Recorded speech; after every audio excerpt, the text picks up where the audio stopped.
This is hard. This is not easy. Hello everyone, ഞങ്ങളുടെ YouTube ചാനലിലേക്ക് ഏവർക്കും സ്വാഗതം.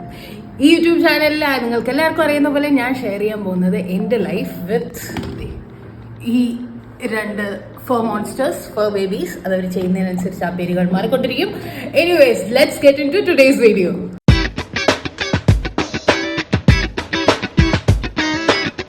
അപ്പം ഞാൻ നമ്മുടെ ഇൻസ്റ്റാഗ്രാം സ്റ്റോറിയിൽ പറഞ്ഞ പോലെ ഇന്ന് നമ്മൾ ചെയ്യാൻ പോകുന്നത് ഒരു സ്റ്റോറി ടൈമാണ്.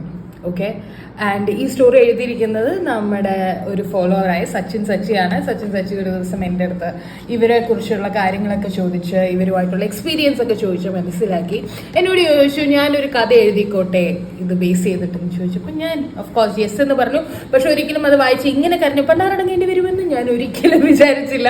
Anyway Sachi you did a great work and I hope നിങ്ങൾക്ക് എല്ലാവർക്കും ഇത് ഇഷ്ടപ്പെടുമെന്ന്. ബിക്കോസ് ഇത് ഒരു റിയൽ സ്റ്റോറിയാണ്. ഇത് എൻ്റെയും ഇവരുടെയും സ്റ്റോറിയാണ്. ആൻഡ് ഇതിലും നന്നായിട്ട് എഴുതാൻ പറ്റുമെന്നോ ഇതിലും നന്നായിട്ട് അതിനെ എക്സ്പ്രസ് ചെയ്യാൻ പറ്റുമെന്ന് എനിക്ക് തോന്നുന്നില്ല. അതുകൊണ്ട് ഞാനിത് നിങ്ങളുമായിട്ട് ഷെയർ ചെയ്യാണ്. Let's get into it. So let's do this. എൻ്റെ മക്കൾ, സമയം ഒത്തിരി വൈകിട്ടും ഈ അമ്മ എന്തിനാ ആ ചെറിയ പെട്ടിയുടെ മുന്നിലിരിക്കുന്നത്? ഇത്ര നേരമായിട്ട് എന്നെ ലിയോ ഒന്നും മൈൻഡ് പോലും ചെയ്തില്ല. കറങ്ങുന്ന കസേരയിൽ ആനക്കുട്ടി കയറി ഇരിക്കുന്ന പോലത്തെ ആ ഇരിപ്പ് കണ്ടില്ലേ? തള്ളയാണ് പോലും തള്ള. തനിക്കരികിൽ നിന്ന് ഒരാളുടെ കുരകേട്ടുകൊണ്ടാണ് അഞ്ജലി ലാപ്പിൽ നിന്നും മിഴികൾ മാറ്റിയത്. തന്നെ നോക്കിയിരിക്കുന്ന 3 മാസം പ്രായമുള്ള ഒരു നാടൻ പട്ടിക്കുട്ടനെ നോക്കി അഞ്ജലി പുഞ്ചിരിച്ചു. അവനരികിൽ തന്നെ അഞ്ജലിയെയും നോക്കി നിലത്ത് കിടക്കുന്ന 1.5 മാസം പ്രായമുള്ള ജർമ്മൻ ഷെപ്പേർഡ് ഇനത്തിൽപ്പെട്ടവനെയും നോക്കി പുഞ്ചിരിക്കാൻ അവൾ മറന്നില്ല. അഞ്ജലി ഒരു പ്രൈവറ്റ് കമ്പനിയിൽ വർക്ക് ചെയ്യുകയാണ്. ജീവിതത്തിൽ തനിച്ചായി പോയവൾക്ക് കൂട്ട് ഇന്നിവരാണ്, ഷാഡോയും ലിയോയും. അഞ്ജലിക്ക് ഇവർ സ്വന്തം മക്കൾ തന്നെയാണ്. സന്തോഷം വന്നാലും സങ്കടം വന്നാലും അവൾ എപ്പോഴും അവരെ രണ്ടുപേരെയും ചേർത്ത് പിടിക്കും. അവർക്കും അവരുടെ അമ്മ ജീവൻ തന്നെയാണ്. അവളോടുള്ള സ്നേഹം പ്രകടിപ്പിക്കാനും കുറുമ്പ് കാണിക്കാനും അവരെന്നും മത്സരമാണ്. കൂട്ടത്തിൽ കുറുമ്പൻ ഷാഡോ ആണെങ്കിലും ആരും കാണാതെ കുറുമ്പ് കാണിച്ച് നല്ല പിള്ളയാവാൻ ലിയോ ആണ് മുന്നിൽ. കുറച്ചു നാളുകൾക്ക് മുമ്പ് നടന്നൊരു സംഭവമാണ് ഈ കഥ. അഞ്ജലി തനിക്കരികിൽ മുട്ടിരുമി നിൽക്കുന്ന ഷാഡോയെ കൈകളിലെടുത്ത് മടിയിൽ വെച്ചുകൊണ്ട് മെല്ലെ അവന്റെ തലയിൽ തലോടി. അത് കണ്ടതും ലിയോ പതിയെ നടന്നു വന്നുകൊണ്ട് അവളുടെ കാലിൽ തൊട്ടുരുമാൻ തുടങ്ങി. അത് കണ്ട് അഞ്ജലി പുഞ്ചിരിയോടെ അവനെയും കയ്യിലെടുത്ത് കൊഞ്ചിച്ചു. അവർ രണ്ടുപേരും അവളോട് മുട്ടിയൊരുമി തന്നെ ഇരുന്നു. അതെ, നിങ്ങൾ രണ്ടുപേരും ഇങ്ങനെ മടിയിലിരുന്ന അമ്മയുടെ വർക്ക് നടക്കില്ല കേട്ടോ, അവൾ അവർ രണ്ടുപേരെയും നോക്കി പറഞ്ഞു. ഞങ്ങളെ നോക്കിയിട്ട് ഇനി ജോലി ചെയ്താൽ മതി, ഒരു മൂളലോടെ ഷാഡോ തനിക്ക് പറയാനുള്ളത് പറഞ്ഞു. അവൾ അവരോടും അവർ അവളോടും ഇന്നും സംസാരിക്കും. അവർ പറയുന്നത് മറ്റുള്ളവർക്ക് മനസ്സിലാവില്ലെങ്കിലും അവരുടെ അമ്മയായ അഞ്ജലിക്ക് അത് മനസ്സിലാവും. അവളെ നോക്കി കുരച്ചും ഓരോ ചേഷ്ടകൾ കാണിച്ചും തങ്ങൾക്ക് പറയാനുള്ളത് അവർ പറയും. നോക്കി ഷാഡോ, ഒരു 5 മിനിറ്റ് കൂടെ മതി, അമ്മയുടെ വർക്ക് ഇപ്പം കഴിയും. നീ ലിയോയെ കൂട്ടി ബെഡിൽ പോയി കിടക്കുമ്പോഴേക്കും മൂടി വരാം. അവരെ രണ്ടുപേരെയും നിരത്ത് നിർത്തിക്കൊണ്ട് അഞ്ജലി ഷാഡോയെ നോക്കി പറഞ്ഞു. വേഗം വന്നില്ലെങ്കിൽ പിന്നെ ഞങ്ങൾ മിണ്ടില്ല.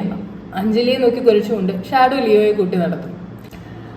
അവരുടെ പോക്ക് കണ്ട് അഞ്ജലി ഒരു ചിരിയോടെ തന്റെ വർക്ക് പൂർത്തിയാക്കാൻ തുടങ്ങി. ഷാഡോയും ലിയോയും നേരെ ബെഡിൽ പോയി കിടന്നുകൊണ്ട് അഞ്ജലിക്കായി കാത്തിരുന്നു. ലിയോ പതിയെ ഉറക്കം പിടിച്ചു തുടങ്ങിയിരുന്നു. ഷാഡോ അഞ്ജലി വരുന്നതും കാത്ത് ബെഡിൽ കിടന്ന് ഉരുണ്ട് മറിഞ്ഞു കളിച്ചു. അഞ്ജലി തന്റെ ജോലികൾ തീർത്തുകൊണ്ട് മുഖമെല്ലാം കഴുകി കിടക്കാനായി മുറിയിലേക്ക് കയറിയതും അവൾ കണ്ടു. ബെഡിൽ കണ്ണടച്ച് കിടക്കുന്ന ലിയോയും അവന്റെ അരികിൽ കണ്ണു മിഴിച്ചു കിടക്കുന്ന ഷാഡോയും. അത് കണ്ടതും അവൾക്ക് ചിരി വന്നു. അവരെ തന്നെ നോക്കിക്കൊണ്ട് അവൾ മുന്നോട്ട് നടന്നു. റൂമിലെ മേശയിലിരുന്ന ജഗ്ഗിലെ വെള്ളം കുടിച്ചുകൊണ്ട് അഞ്ജലി അവൾക്കരികിലേക്ക് നീങ്ങി. പെട്ടെന്ന് അഞ്ജലിക്ക് തന്റെ ദേഹം മുഴുവൻ തളരുന്നത് പോലെ അനുഭവപ്പെട്ടു. കൈകാലുകളുടെ ബലം നഷ്ടമാവുന്നത് അവൾ അറിഞ്ഞു. കണ്ണിൽ ഇരുട്ട് കയറുന്നത് പോലെ, തനിക്ക് ചുറ്റും ഭൂമി കറങ്ങുന്നത് പോലെ. നിമിഷ നേരം കൊണ്ട് അവളുടെ ദേഹം വിയർപ്പിൽ മുങ്ങി. വീണു പോകാതിരിക്കാൻ അവൾ ഭിത്തിയിലേക്ക് ചാരി. അഞ്ജലിയുടെ പെട്ടെന്നുള്ള മാറ്റം കണ്ടതും ഷാഡോ വേഗം തന്നെ കുരച്ചുകൊണ്ട് അവൾക്ക് നേരെ ഓടി. ഷാഡോ അടുത്തെത്തിയതും കണ്ണുകൾ മേലേക്ക് മറിഞ്ഞു. അഞ്ജലി ഭിത്തിയിൽ നിന്നും മൂർന്ന് നിലത്ത് വീണിരുന്നു. പതിയെ അവളുടെ ബോധം മറഞ്ഞു തുടങ്ങി. ഒരു കൈകൊണ്ട് അവളുടെ ഇടനെഞ്ചിൽ മുറുക്കെ പിടിച്ചിരുന്നു. തൻ്റെ അമ്മയ്ക്ക് എന്താണ് സംഭവിച്ചതെന്ന് മനസ്സിലാവാതെ ഷാഡോ അവളുടെ അടുത്തേക്ക് ഓടിയെത്തി. അടുത്തെത്തിയതും അവൻ അവളുടെ മുഖത്തേക്ക് സൂക്ഷിച്ചു നോക്കി. തൻ്റെ തലകൊണ്ട് തട്ടി നോക്കിയപ്പോൾ ബോധമില്ലെന്ന് കണ്ടതും അവൻ്റെ മുഖത്ത് വെപ്രാളവും പേടിയും നിറഞ്ഞു. ഷാഡോയുടെ സങ്കടത്തോടെയുള്ള ശബ്ദം കേട്ടാണ് ലിയോയും അവിടേക്ക് ഓടി വന്നത്. ചേട്ടാ, അമ്മയ്ക്ക് എന്താ പറ്റിയേ? ലിയോ സങ്കടത്തോടെ ഷാഡോയെ നോക്കി. അറിയില്ല നിയ, ഞാൻ നോക്കിയപ്പോൾ അമ്മ തളർന്നു വീഴുന്നത് കണ്ടു. ഷാഡോയുടെ കണ്ണുകൾ നിറഞ്ഞിരുന്നു. നമ്മളിപ്പോൾ എന്ത് ചെയ്യും ഏട്ടാ? ലിയോ ഷാഡോയുടെ അരികിലേക്ക് വന്നു. നമ്മൾ മനുഷ്യരായിരുന്നെങ്കിൽ അമ്മയെ എടുത്ത് ഹോസ്പിറ്റലിൽ കൊണ്ടുപോയിരുന്നു. പക്ഷെ ഇവിടെ വെച്ച് നമ്മൾ എത്ര ഉറക്ക ശബ്ദം ഉണ്ടാക്കിയാലും ആരും ശ്രദ്ധിക്കില്ല. അമ്മയ്ക്കല്ലാതെ ആർക്കും നമ്മുടെ ഭാഷ മനസ്സിലാവുകയുമില്ല. ഷാഡോ സങ്കടത്തോടെ വീണ്ടും അഞ്ജലിയുടെ ദേഹത്ത് മുട്ടിയുരുക്കി. ചേട്ടാ വേഗം എന്തേലും ചെയ്യൂ. ലിയോ വിഷമത്തോടെ അഞ്ജലിക്ക് അരികിൽ കിടന്നു. പെട്ടെന്ന് ഷാഡോ അവളുടെ മുഖത്ത് നക്കാനും നെഞ്ചിൽ കാല് വെച്ച് അമർത്താനും തുടങ്ങി. അവളെ നോക്കി കുറെ വട്ടം കുരച്ചു. കൈവെള്ളയിലും കാലിലും എല്ലാം നക്കി നോക്കി. അവളുടെ മുഖത്ത് പറ്റിയ വിയർപ്പ് എല്ലാം നക്കി തുടച്ചു. വീണ്ടും കുരച്ചുകൊണ്ട് അവളെ നിലത്ത് നിന്ന് ഉണർത്താൻ ശ്രമിച്ചുകൊണ്ടേയിരുന്നു. നെഞ്ചിൽ കാലുകൾ കൊണ്ട് അമർത്തിയും തല കൊണ്ട് ദേഹത്ത് തട്ടിയും മുഖത്ത് നക്കിയും അവൻ അഞ്ജലിയെ ഉണർത്താൻ ശ്രമിച്ചുകൊണ്ടേയിരുന്നു. കുഞ്ഞു ഷാഡോയുടെ കണ്ണുകളും അപ്പം നിറഞ്ഞിരുന്നു. അമ്മേ അമ്മ അമ്മ എഴുന്നേൽക്കമ്മേ, നോക്കിയേ ലിയോ കരയുന്നു, എനിക്കും കരച്ചിൽ വരുന്നു, എഴുന്നേൽക്കമ്മേ. ലിയോ വിഷമത്തോടെ അഞ്ജലിയെ നോക്കി കരയാൻ തുടങ്ങി. വീണ്ടും അവൻ ആ പ്രവർത്തികൾ തുടർന്നതും അഞ്ജലിയുടെ മിഴികൾ പതിയെ അനങ്ങി. അത് മനസ്സിലാക്കിയ ഷാഡോ വീണ്ടും ശക്തിയിൽ അവളെ നോക്കി കുരച്ചുകൊണ്ട് അവളെ തട്ടി വിളിച്ചു. പെട്ടെന്ന് ശ്വാസം നാഞ്ഞു വലിച്ചുകൊണ്ട് അഞ്ജലി ഉണർന്നു. ഷാഡോയും ലിയോയും പെട്ടെന്നൊന്ന് ഞെട്ടി. കുറച്ചു നിമിഷം അവർ അവളെ തന്നെ നോക്കി നിന്നു. അഞ്ജലി മിഴികൾ അടച്ചും തുറന്നും കുറച്ചു നേരം കിടന്നു. ഇടയ്ക്കിടയ്ക്ക് തനിക്ക് ഇതുപോലെ വരാറുണ്ടായിരുന്നു. ഇപ്പോൾ കുറെ നാളുകൾക്ക് ശേഷമാണ് ഇങ്ങനെയെല്ലാം സംഭവിച്ചത്. അഞ്ജലി വേഗം എഴുന്നേറ്റിരുന്നതും ഷാഡോയും ലിയോയും ഓടി വന്ന് അവളുടെ മടിയിൽ കയറിയിരുന്നു. അവളോട് ചേർന്ന് നിന്നു. അബോധാവസ്ഥയിലും ഷാഡോ ചെയ്യുന്നതെല്ലാം അവൾ അറിയുന്നുണ്ടായിരുന്നു. അവൾ പൊട്ടിക്കരഞ്ഞുകൊണ്ട് അവരെ രണ്ടുപേരെയും കെട്ടിപ്പിടിച്ചു.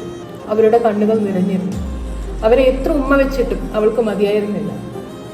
ഞങ്ങളുടെ അമ്മയെ ആർക്കും വിട്ടുതരില്ലെന്ന് പറയും പോലെ അവരും അവളോട് കൂടുതൽ ചേർന്നിരുന്നു. അഞ്ജലിയും അവരെ രണ്ടുപേരെയും കെട്ടിപ്പിടിച്ച് ചുവരിൽ ചാരിയിരുന്നു. പിന്നെ അങ്ങോട്ട് എപ്പോഴും അവളുടെ കൂടെ അവർ രണ്ടുപേരും ഉണ്ടാവുമായിരുന്നു. ഒരു ചെറിയ അസ്വസ്ഥത വന്നാൽ പോലും അവൾക്കരികിലേക്ക് ഓടിയെത്തും.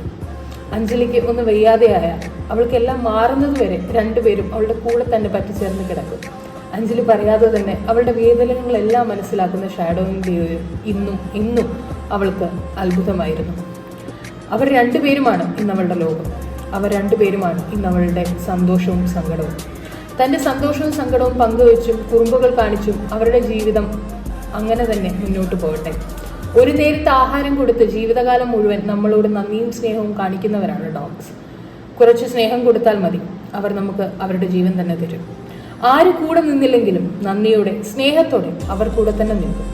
നമുക്കിടയിലുമുണ്ട് ഒരുപാട് ഷാഡോയും ലിയോയും അഞ്ജലിയും.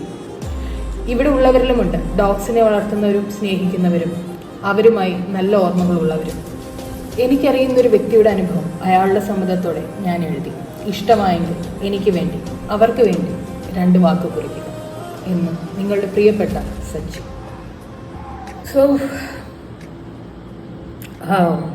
എനിക്ക് വന്ന ഒരു പാനിക് അറ്റാക്കിൻ്റെ കഥയാണിത്. ആൻഡ് എനിക്ക് പാനിക് അറ്റാക്ക് വന്നപ്പം ഇത് ആദ്യമായിട്ടായിരുന്നു ഷാഡോയുടെയും ലിയോയുടെ മുന്നിൽ വെച്ച് എനിക്ക് അങ്ങനെ അന്ന് സംഭവിച്ചത്. അന്ന് വരെ രണ്ടുപേരും ചെറുതാണ്. പക്ഷെ അപ്പം ഞാൻ എഴുന്നേറ്റ് കുറച്ച് കഴിഞ്ഞപ്പോൾ ഇവരൊക്കെ എൻ്റെ അടുത്ത് കിടക്കുന്നുണ്ട്, ഇതാവുന്നുണ്ട്. അവർ പിന്നെ എന്നെ വിട്ട് പോയിട്ടില്ല. ആൻഡ് അന്ന് ഞാൻ വിചാരിച്ചിരുന്നു ഇവർ എന്തായിരിക്കും മനസ്സിലുണ്ടാവുക, അവർ പേടിച്ച് കാണുമെന്നൊക്കെ. ഒരു പക്ഷെ അവരുടെ ചിന്തകൾ ഇതിൽ നന്നായിട്ട് വേറെ ആർക്കും എക്സ്പ്രസ് ചെയ്യാൻ പറ്റില്ല എന്ന് തോന്നുന്നു. And Sachi, thanks a lot for that. And man, you are A great writer. നല്ലൊരു എഴുത്തുകാരനാണ് താങ്കൾ. Keep going. ആൻഡ് ഇത് ഞങ്ങളുടെ കഥയാണ്. ഇത് ഒരു ദിവസത്തെ കുറച്ച് മണിക്കൂറുകളുടെ ഒരു കഥയാണ് ഇപ്പം നിങ്ങൾ കേട്ടത്. ഇതുപോലെയുള്ള ഒരുപാട് കഥകൾ എനിക്കും അവർക്കും പറയാനുണ്ട്. ഈ കഥകളിലും ഞങ്ങളുടെ ഈ കഥയിലും നിങ്ങൾ മുന്നോട്ട് കൂടെ ഉണ്ടാവും എന്ന് പ്രതീക്ഷിക്കുന്നു. ആ പ്രതീക്ഷയോടുകൂടെ thank you. Will see you next time. അങ്ങനെയൊക്കെ പോകാൻ പറ്റേ. ലൈക്ക്, ഷെയർ, സബ്സ്ക്രൈബ് ആ പരിപാടിയൊക്കെ ചെയ്തിട്ട് പോകും. ഇനി മുതൽ എല്ലാ ദിവസവും നല്ല ഫൺ ലോങ് വീഡിയോസ് ഇതിൽ വരുന്നതായിരിക്കും. ഷാഡോയും ലിയോയും എൻ്റെയും ജീവിതവും കഷ്ടപ്പാടും എല്ലാം നിങ്ങൾക്ക് വേണ്ടി ഞങ്ങൾ പങ്കുവയ്ക്കുന്നതായിരിക്കും. So please don't forget to like, share and subscribe.